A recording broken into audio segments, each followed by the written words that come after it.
आज हम डिस्कस करेंगे कि फेमिनिज्म में हम क्या क्या पढ़ते हैं। हम फेमिनिज्म में सबसे पहले पढ़ते हैं जेंडर वर्सेस सेक्स, जहां पर सोसाइटी डिसाइड करती है कि मेल कैसे रोल प्ले करेगा अपना और एक वुमेन कैसे करेगी। उसके बाद हम पढ़ते हैं पैट्रियार्की, जो दिखाता है कि मेल डोमिनेटेड सिस्टम कैसा था, जहाँ पे मेल के पास बहुत ज्यादा पावर्स थी और वुमेन के पास कोई पावर नहीं थी और उन्हें सप्रेस किया जाता था। उसके बाद हम पढ़ते हैं representation of women in literature. Literature में जो वुमेन का रिप्रेजेंटेशन है वो एज ऑब्जेक्टिफिकेशन है, वहां पर उनको एज ऑब्जेक्ट ट्रीट किया गया है, दिखाया गया है कि वो यूजलेस होती हैं, वो कुछ काम नहीं करती हैं, मतलब कोई चीज में उनका इन्वॉल्वमेंट नहीं होता है और उनको एज ऑब्जेक्ट ही दिखाया गया है। उसके बाद हम देखते हैं फेमिनिज्म की फोर वेव्स, उसकी first wave, second wave, third wave और फोर्थ वेव। इसमें 4 वेव्स हम पढ़ते हैं, जहाँ पे हम देखते हैं कि अलग अलग पीरियड में अलग अलग वेव में वुमेन ने अपने राइट्स के लिए किस तरीके से फाइट की है और कौन से राइट्स के लिए कौन सी वेव में फाइट की है।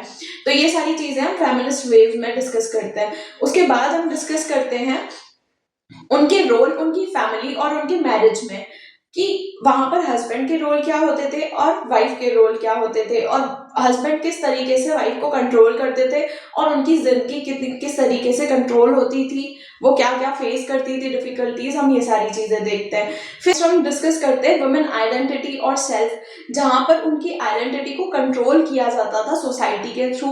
वो कितना भी काम करती थी, कुछ भी करती थी, बट उनको बहुत अंडर एस्टिमेट किया जाता था। कि जैसे अगर उस टाइम पे कोई वुमेन बुक लिखती थी तो इट वॉज अबाउट कि कोई पढ़ता ही नहीं था उसे कि इन्होंने क्या ही लिखा होगा, सब लोग अंडर एस्टिमेट करते थे उनके वर्क को।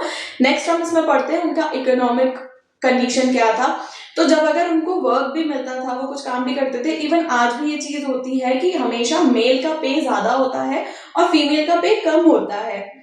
तो ये किस तरीके से वो इन चीजों से सफर करती थी, हम ये सारी चीजें डिस्कस करेंगे। उसके बाद हम पढ़ते हैं बॉडी पॉलिटिक्स, जहाँ पे सोसाइटी वुमेन को बताती है कि उसको किस तरीके से रहना है, जैसे उसका स्टाइल, उसका स्टैंडर्ड, ये सारी चीजें। ठीक है। उसके बाद में हम पढ़ेंगे इंटरसेक्सुअलिटी कॉन्सेप्ट। इंटरसेक्सुअलिटी कॉन्सेप्ट में क्या होता है, जहां पर बताया जाता है कि हर वुमेन का एक्सपीरियंस अलग अलग होता है और वहां पे ये दिखाया जाता है कि सिर्फ वुमेन में भी बहुत ज्यादा पार्शलिटी अलग अलग चीजों में की जाती है, जैसे डिवाइड किया गया है कास्ट को, क्लास को। ओके, तो इस तरीके से ये सारी चीजें आती है इंटरसेक्शनलिटी कॉन्सेप्ट में। और हम डिस्कस करते हैं इसके बाद फ्रीडम और सेक्सुअलिटी। उनके पास सेक्सुअलिटी की फ्रीडम नहीं होती थी, जहाँ पे दिखाया जाता था कि मेल डिजायर्स वैलिड है, वेरीफाइड है, और जो फीमेल डिजायर्स हैं वो अनएक्सेप्टेबल है। तो फीमेल डिजायर्स को वो कंसीडर ही नहीं करते थे, वहां पर मेल डिजायर्स को कंसीडर किया जाता था। उसके बाद हम पढ़ते हैं वायलेंस अगेंस्ट वुमेन, जो कि आज तक होता ही आ रहा है। वायलेंस उनके अगेंस्ट, जहाँ पे उनको फिजिकली हरास भी किया जाता था, ये सारी चीजें हम इसमें डिस्कस करते हैं।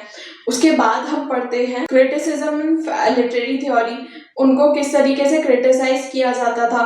उसके बाद ये भी फर्क पड़ता था कि किस जो बुक लिखी है वो किसी मेल ने लिखी है या फीमेल ने लिखी है, उसका भी बहुत इम्पैक्ट पड़ता था। कि अगर फीमेल ने लिखी है तो उसको अंडर एस्टिमेट किया जाएगा, जैसे मैंने आपको पहले बताया, तो ये चीजें भी इन पे इम्पैक्ट करती थी। उसके बाद हम पढ़ते हैं इन सब के बारे में किन किन ने ज्यादा डिस्कस किया। एक वर्जीनिया वुल्फ ने ज्यादा इनके बारे में बताया है, तो हम इसके जो की ऑथर्स हैं हम उनके बारे में भी डिस्कस करेंगे। ये सारी चीजें हैं जो फेमिनिज्म में आप पढ़ते हो।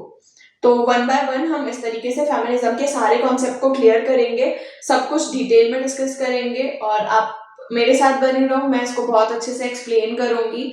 शॉर्ट्स भी आपको मिलेंगे, मैं बहुत कम छोटे छोटे इन शॉर्ट शॉर्ट्स भी बनाती हूँ उनके। अगर आपको मेरी वीडियोस हेल्पफुल लग रही हो तो subscribe my channel, like it, comment on it and share this video with everyone.